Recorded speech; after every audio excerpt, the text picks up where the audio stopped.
Hello! Welcome back to Telugu వెలుగు YouTube channel. ఈరోజు ఈ వీడియోలో మనము ఇప్పుడు సోషల్ 17థ్ రోజు జరిగింది కదండీ పేపర్ మనకి.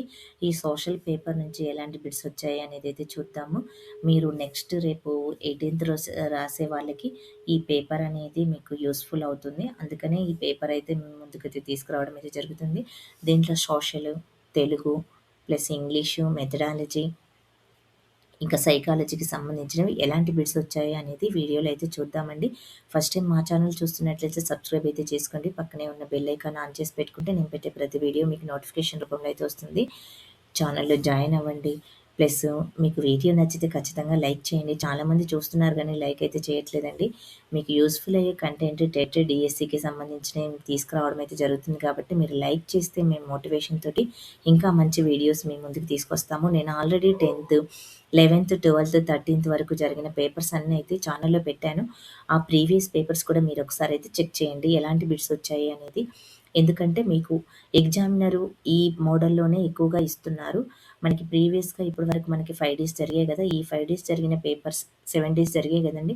ఈ 7 డేస్ జరిగిన పేపర్స్ నుంచి మనకి ఒక 10% బిట్స్ అయితే ఖచ్చితంగా వస్తాయి. అందుకని ఆ పేపర్స్ అయితే చూడండి. ఎందుకంటే తెలుగు, ఇంగ్లీషు అందరికీ కామన్.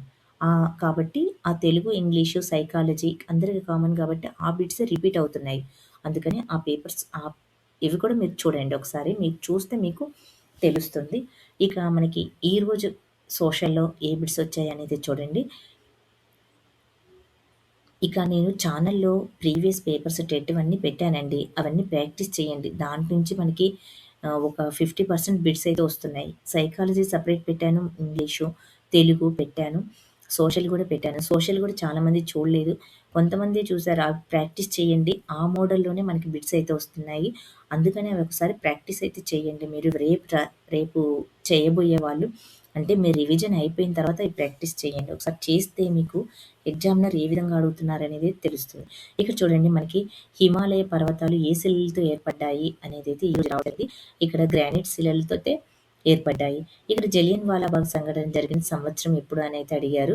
మనకి 1919 ఏప్రిల్ 13 రోజైతే మనకి జరుగుతుంది. హూణుల దండయాత్ర వలన ఏ సామ్రాజ్యం కోల్పోయింది అనేదైతే అడగడం జరిగింది. గుప్తులకు సంబంధించి ఇలా ఇచ్చిన సమాధానంలో డూన్లు ఏవి అయితే అడిగారు. మనకి హిమాలయాలకి మనకి ఉంటాయి కదా! అక్కడ డూన్లు ఉంటాయి కదా! అవి వేట మధ్య ఏర్పడతాయి అనేదైతే అడగడం అయితే జరిగిందంట. ఇక్కడ నేలల మార్పు కారణాలు ఏమిటి అనేది ఇచ్చారు. కాలమా, నేలల స్వభావమా, భూస్వరూపాలా అని ఇచ్చారు. కారణాలు ఏంటి అనేదైతే మీరు ఏ ఇది ఒకటి మాత్రమే కరెక్టా? ఏ, బి 2 సమాధానాలు కరెక్టా? బి ఒకటే కరెక్టా? ఇట్లా ఇయ్యడం అయితే జరిగింది. ఎక్కువగా మనకి టైమ్ టేకింగ్ క్వెషన్స్ అయితే రావడం అయితే జరుగుతుందని అయితే అందరూ చెప్తున్నారు. ఎక్కువగా జతపరచము అనైతే అడుగుతున్నారంట. సరైనవి, సరికానివి అనైతే అన్ని సబ్జెక్టులో మనకి కంటెంట్‌లో అదే విధంగా అడుగుతున్నాడు. తెలుగులో అదే విధంగా అడుగుతున్నాడు. సైకాలజీలో కూడా మనకి అదే విధంగా అడుగుతున్నారు. అందుకని మీకు ఏ సబ్జెక్ట్ వస్తుందో ఆ సబ్జెక్ట్‌ని మీరు ఫస్ట్ అయితే చేయండి. మీకు కంటెంట్ మీరు బాగా ప్రిపేర్ అయ్యి ఎళ్లారనుకోండి. కంటెంట్ మాకు 100% మీకు కంటెంట్ వచ్చు. మినిమమ్ 80% మీకు కంటెంట్ వచ్చు. మేము ఈజీగా బిట్లు చేయగలుగుతున్నాము అని అనుకుంటే ఫస్ట్ మీరు కంటెంట్‌కెళ్ళిపోండి. కంటెంట్ చేసేయండి. తరువాత మీరు టైం చూసుకుంటూ 1 అవర్ కంటెంట్‌కి, 2 ½ అవర్స్ ఉంటాయి కదా! 1 అవర్ కంటెంట్‌కి మెథడాలజీకి పెట్టుకోండి. మిగతా 1 ½ అవర్ సైకాలజీకి, తెలుగుకి, ఇంగ్లీష్ రాని వాళ్ళు ఇంగ్లీష్ లాస్ట్ చేసుకోండి. ఇంగ్లీష్ వస్తే ఇంగ్లీష్ ముందు చేసుకోండి. ఎందుకంటే ఇంగ్లీష్‌లో ఆర్టికల్, ప్రపోజిషన్స్, స్పెల్లింగ్ మిస్టేక్స్ ఇలాంటివే ఇస్తున్నాడు కాబట్టి అయి చేసుకోండి. దాంట్లో ఉన్న మీకు కాంప్రిహెన్షన్ ఉంటది కదా! కాంప్రిహెన్షన్ అనేది కొంచెం టైమ్ టేకింగ్ తీసుకుంటది కాబట్టి అది లాస్ట్ చేసుకోండి. ఆ విధంగా మీరు ఎగ్జామ్‌కెళ్ళేటప్పుడు మీరు ఇలా ప్రిపేర్ అయ్యి మీరు వెళ్తేనే మీరు ఈజీగా ఆ టైంలోపు మీరు అన్ని క్వెషన్స్ అటెంప్ట్ చేసి రాగలుగుతారు. ఇది నా సజెషన్ మాత్రమే. మీకు నచ్చినట్లయితే మీరు చేసుకోండి. ఇక్కడ 3 రేఖాంశాలు ఇచ్చి దానిలో స్ స దేనికి సంబంధించనిది ఏది అనేది ఇచ్చారు. ఇక్కడ చూడండి రేఖాంశాలు కానిది గుర్తించాలి. ఇక్కడ మనకి గ్రీనిచ్ రేఖాంశము 82.5 డిగ్రీల తూర్పు రేఖాంశము, భూమధ్య రేఖ ఇచ్చి ఇట్లా మనకి సరికానిది ఏది అని అంటే ఇక్కడ మనకి భూమధ్య రేఖ అనే అంశము. మిగతావన్నీ రేఖాంశాలు. అలాగా అలా అడుగుతున్నారు. ఇక్కడ తేలియాడేరి చిత్రాలను వేసిన వ్యక్తి ఎవరు అని ఇచ్చారు. లియోనాల్డ్ డేవిస్ అనే ఆయన. 1931 జాతీయ కాంగ్రెస్‌కు అధ్యక్షత వహించింది ఎవరు అని ఇచ్చారు. సర్దార్ వల్లభాయ్ పటేల్. దక్షిణాఫ్రికా గాంధీగా ఎవరిని పిలుస్తారు అనేది అడగడమే జరిగింది. 'వింగ్స్ ఆఫ్ ఫైర్' గ్రంథాన్ని రచించింది ఎవరు అని ఇచ్చి, ఇక్కడ మనకి Nelson Mandela plus APJ Abdul Kalam ఇలా కొన్ని పేర్లిచ్చి ఈ రచన చేసింది ఎవరు అనేది చేయడం అయితే జరిగిందంట. వేసవి కాలంలోని పొడి వాతావరణము, చలికాలంలో అల్పం నుండి అధికంకు శీతోష్ణ స్థితి ఉన్న అడవులు ఏవి అనైతే అడిగాడు. ఇక్కడ చూడండి 200 డిగ్రీల సెంటీమీటర్ల వర్షపాతంలో ఎక్కువగా పెరిగే మొక్కలు ఏమిటి అనేది ఇచ్చారు. ఇది కరెక్ట్‌గా రాయలేదండి. సాంఘిక శాస్త్రం యొక్క స్వభావం మనకి మెథడాలజీలో చూడండి. మనకి మెథడాలజీ నుంచి మనకి 6 బిట్స్ దాకా అయితే మనకి 6 వస్తాయండి. 12 బిట్స్ అయితే వస్తాయండి మెథడాలజీ నుంచి. ఈ 12 బిట్స్‌లో నుంచి మీకు సాంఘిక శాస్త్రం యొక్క స్వభావం మీద ఒక బిట్ అయితే రావడం అయితే జరిగింది. మూల్యాంకనంలోని సంకలన మూల్యాంకనము, వ్యవకలన మూల్యాంకనము ఇవున్నాయి కదా! దీంట్లో నుంచి ఒక బిట్ అయితే వచ్చింది. ఇక్కడ సాంఘిక శాస్త్రంకి సంబంధించి ఒక నిర్వచనం ప్రతి సెషన్‌లో అడుగుతున్నాడు. ఉపగమాలు, వ్యూహాల నుంచి ఒక బిట్ అయితే వచ్చింది. ఇక కంటెంట్ నుంచి మనకి హక్కులు, సమానత్వపు హక్కు, స్వాతంత్ర్యం హక్కు ఉంది కదా! సమానత్వపు హక్కు ఏ ఆర్టికల్ నుంచి ఏ ఆర్టికల్ వరకు ఉంది అనేది అయితే అడగడమే జరిగింది. కృష్ణా జిల్లా యొక్క సరిహద్దులు ఏమిటి అని అడిగారు. ఇక్కడ పులిచింతల ప్రాజెక్టు ఏ నది పైన నిర్మించారు. ఇక్కడ కంటెంట్‌కి సంబంధించి బిట్స్ అండి. ఇక మెథడాలజీలో చూడండి మనకి పరిశీలన పద్ధతి గురించి అడగడం అయితే జరిగింది. ఇక్కడ ప్రాజెక్ట్ పద్ధతిలోని 4వ సోపానం ఏమిటి అనేది అడిగారు. బోధనోపకరణాల నుంచి ఒక బిట్ అయితే రావడం అయితే జరిగింది. కరికులం నిర్మాణం సూత్రం కానిది సరైనది సరికాని క్వశ్చన్స్ అయితే అడగడం. వ్యక్తిలో ప్రత్యక్ష వ్యవస్థీకరణ జరగాలి అనేది దేనికి గమ్యాలు ఇవి ఉన్నాయి కదండి, బోధనా లక్ష్యాలు వాటి నుంచి కూడా బిట్ అయితే రావడం అయితే జరిగింది. అంటే దేని వలన ఏర్పడుతుంది అనేది అయితే ఇక్కడ అయితే జరిగింది చూడండి. ఇక మనకి సైకాలజీ నుంచి మెయిన్లీ కోల్బర్గ్ నుంచి నైతిక విలువలు, నైతిక దశ గురించి అయితే అడిగారు. బాల్య దశ, బాల్య దశ, పూర్వ బాల్య దశ. నేను ప్రీవియస్‌గా ఈరోజు ఒక పేపర్ అయితే పెట్టానండి సైకాలజీ. ప్లస్ మళ్ళా 2 డేస్ బ్యాక్ కూడా ఒక పేపర్ అయితే పెట్టడం అయితే జరిగింది. దాంట్లో చూడండి మీరు సైకాలజీ ఇవే టాపిక్స్ నుంచి అయితే వచ్చాయి. దశ, పూర్వ బాల్య దశ మ్యాచింగ్ అయితే ఏ సంవత్సరం నుంచి ఏ సంవత్సరం వరకు, వాళ్ళ ముఠా దశ అని ఏ దశని అంటారు. ఇలాంటి బిట్స్ మనకి 10th ఇప్పుడు 11, 12 మనకి 13th రోజు జరిగినాయి కదా! వాటిల్లో కూడా ఇదే బిట్ అయితే అడగడం అయితే జరిగింది. రక్షక తంత్రాలు మనకి సైకాలజీ ప్రీవియస్ పేపర్స్ నేను అప్లోడ్ అయితే చేశాను కదా! దాంట్లో నుంచి మీకు 10 బిట్స్ అయితే ఖచ్చితంగా డామ్ షూర్ అయితే వస్తాయి. ఎందుకంటే చెప్తున్నా, నేను ఆ పేపర్స్ అన్నిటిని నేను కూడా రెఫర్ చేశాను. ఆ పేపర్స్ చేసేటప్పుడు నేను చూశాను. ప్రతి దాంట్లో ఇక్కడ బాల్య దశ నుంచి ఒక బిట్ అయితే ఉంది. రక్షక తంత్రాల నుంచి ఒక బిట్ అయితే ఉంది. ఈ గ్రంథాలు రచనల నుంచి ఒక బిట్ అయితే ఉంది. ఎన్‌సీఎఫ్ 2005 నుంచి ఒకటి ఉంది. 2020 నుంచి ఒక బిట్ అయితే వచ్చింది. ఎరిక్సన్ నుంచి కూడా ఒక బిట్ ఉంది. 2009 నుంచి కూడా ఒక బిట్ అయితే ఉంది. ఈ టాపిక్స్ నుంచి ఖచ్చితంగా బిట్లు అయితే వస్తున్నాయి. ఇక రక్షక తంత్రాలు చూడండి. ఇప్పుడు మనకు ప్రీవియస్‌గా జరిగిన దాంట్లో ప్రక్షేపణ నుంచి ఎక్కువగా బిట్లు అయితే వచ్చాయి. విస్థాపన నుంచి కూడా బిట్లు అయితే అడిగారు. పరిహారం నుంచి కూడా బిట్లు అయితే రావడం అయితే జరిగింది. ఇక ఈ రక్షక తంత్రాలనైతే మీరు బాగా చూసుకొని అయితే వెళ్ళండి. ఇక మనకి థారెన్ డైక్, చామ్స్కీ గురించి, వైగాట్స్కీ గురించి, బ్రూనర్ గురించి కూడా వాళ్ళ యొక్క రచనలు, వాళ్ళ యొక్క గ్రంథాలు ఉన్నాయి కదా! వాళ్ళ యొక్క గ్రంథాలు వాటి గురించి అయితే అడగడం అయితే జరిగింది. అభ్యసన పాఠంలో మనకి పొదుపు గణన గురించి కూడా ఒక బిట్ అయితే రావడం అయితే జరిగిందంట. ఇక్కడ మనోవిజ్ఞాన శాస్త్రం యొక్క గ్రంథాలు, వాళ్ళ యొక్క రచనలు అవి చూసుకోండి. ఎన్‌సీఎఫ్ 2005 నుంచి కూడా ఒక బిట్ ఎవ్రీడే అయితే వస్తుంది. 2020 నుంచి కూడా ఒక బిట్ అయితే వస్తుందండి. ఎరిక్సన్ నుంచి కూడా మనకి 10th రోజు కూడా బిట్ అయితే వచ్చింది. అంటే ఇక్కడ మనకి ప్రేమ, వాత్సల్యము ఏ దశలో చూపిస్తారు ఉన్నాయి కదా! కౌమార దశలో ఏ విధంగా ఉంటారు, పూర్వ బాల్య దశలో ఏ విధంగా ఉన్నారు, ఇవి ఉన్నాయి కదా! మనకి ఎరిక్సన్‌వి 8 ఉన్నాయి కదా! 8 దశల నుంచి మనకి ఒక బిట్ అయితే ఖచ్చితంగా వస్తుంది. అది ఏ దశలో అడుగుతున్నారు అనేది ఒక్కొక్క సెషన్‌లో ఒక్కొక్కలాగా అయితే అడుగుతున్నారు.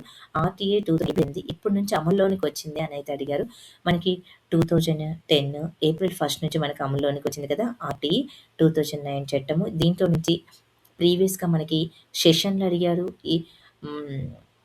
మనకి వేరే స్కూల్‌లో జాయిన్ అవ్వాలంటే పిల్లోడికి కావాల్సిన సర్టిఫికేట్స్ అనే దాని గురించి మనకి ఏ అధ్యాయంలో ఉంది, ఏ అనేది 38 సెషన్లు ఉన్నాయి కదా మనకి. అవి వాటిని గురించి కూడా అడుగుతున్నాడు విడివిడిగా. అది కూడా మీరు చూసుకోండి. మనకి తెలుగు చూడండి ప్రీవియస్ పేపర్‌లో ఏ విధంగా అడిగాడో 2 పద్యాలు, 2 గద్యాలు ఇచ్చి ఒక్కొక్క క్వెషన్ 2 క్వెషన్‌లు. ఇక్కడ మీకు 4 క్వెషన్స్ అయితే వస్తాయి. ఇక్కడ ఉత్తమ పురుష ఈ ప్రీవియస్ పేపర్ తెలుగు కూడా పెట్టారండి. ఈ తెలుగు పెట్టిన వాటిలలో ఏ టాపిక్స్ నుంచి ఇచ్చారో అదే టాపిక్స్ నుంచి కూడా మనకి బిట్స్ అయితే వచ్చాయి. ఇక్కడ ఉత్తమ పురుష, మధ్యమ పురుష, ప్రథమ పురుష నుంచి ఒక బిట్ అయితే అక్కడ ఇచ్చారు, ఇక్కడ ఇచ్చారు. మహతి వాచకాలు అమహతి వాచకాలు ఉన్నాయి కదా! ఆ వాచకాల నుంచి కూడా ఒక బిట్ అయితే వస్తుంది. మనకి ప్రీవియస్‌గా ఇక్కడ ఈ 7 డేస్‌లో జరిగిన వాటిలలో చెప్తున్నానండి. ఇక్కడ పొడుపు కథ, ఇక్కడ నత్తకు సంబంధించినది అయితే ఇచ్చారు. ఇక్కడ కన్యాశుల్క పాఠం బుచ్చమ్మ ఎవరి కూతురు. ఈ బుచ్చమ్మ రంగసంబంధం ఉంటుంది కదా 9th క్లాస్‌లో, దాంట్లో నుంచి అయితే ఇవ్వడం అయితే జరిగింది. కందర్భము నానార్థము, చిలుకూరి దేవుడి రచనలు ఇచ్చి నవలన, కథన ఈ రచన అనేది అయితే అడగడం అయితే జరిగింది. చేకాను ప్రాస సూత్రం అయితే అడిగారంట. ఉపమా అలంకారం అండి. ప్రతి సెషన్‌లో ఉపమా అలంకారాన్ని అయితే అతిశయోక్తి అలంకారం, ఉపమా అలంకారం. ఇప్పుడు ప్రీవియస్‌గా జరిగిన మనకి టెట్ పేపర్‌లో పేపర్ 1 వాళ్ళకి, తెలుగు వాళ్ళకి, పేపర్ 2 వాళ్ళకి కూడా ఉపమా అలంకారం అయితే అడగడం జరిగింది. నాయాత్ర పాఠం నుంచి ఒక బిట్ అయితే రావడం అయితే జరిగింది. ఒక రచన ఇచ్చి ఎవరు రచించారు అనేది అయితే ఇచ్చారంట. ధర్మవ్యాధుడు ఉన్నాడు కదండీ! మరి ప్రత్యక్ష దైవాలు పాఠం ఉంది కదా 10th క్లాస్‌లో, దాని నుంచి ఒక బిట్ అయితే రావడం. ఆత్మకథ ఒక ప్రక్రియ. ఆత్మకథ యొక్క ప్రక్రియ ఏమిటి అనేది అయితే అడిగారు. ఇప్పుడు చూడండి మనకి పేపర్ 2కి 8th, 9th, 10th నుంచి ఎక్కువగా బిట్స్ అయితే వస్తున్నాయి. మీరు 8th, 9th, 10thలో ఉన్నటువంటి నానార్థాలైన, ఉత్పత్త్యార్థాలైన అవి ఎక్కువగా చూసుకొని పోయండి. ఇక్కడ చూడండి మనకి దీంట్లో చూడండి ధర్మవ్యాధుడు పాఠం దాంట్లోనే ఉంది. ఆత్మకథ ఏ ప్రక్రియ చెందినది ఇచ్చారంట. హేతువాదం మనకి వాదాలు ఉన్నాయి కదా, ఆశ్చర్యార్థక వాదకము, కర్తతార్క వాక్యము, చతుర్థార్థక వాక్యాలలో ఇక్కడ మనకి హేతువాదక వాక్యం నుంచి అయితే ఇచ్చారు. ఒక శార్దూలం అనేది పద్యం ఇచ్చారు. ఒక ఉత్పత్త్యార్థము, ఒక అర్థము, ఒక పదము ఏ విధంగా ఇచ్చారో అవే ఇచ్చారు. సమాసాలు ఇచ్చి 4 సమాసాలు ఇచ్చి వాటిని జతపరచమని, సందులు ఇచ్చి 4 సందులు వాటిని జతపరచమని అయితే ఇస్తున్నారు. ఇక్కడ కర్మణి వాక్యం కూడా అడగడం అయితే జరిగింది. ఇక ఈ విధంగా అయితే మనకి ఈ పథకం అయితే జరిగిందండి. సో ఇక వీడియో మీరు చూసి మీకు నచ్చితే గిన లైక్ చేయండి, షేర్ చేయండి.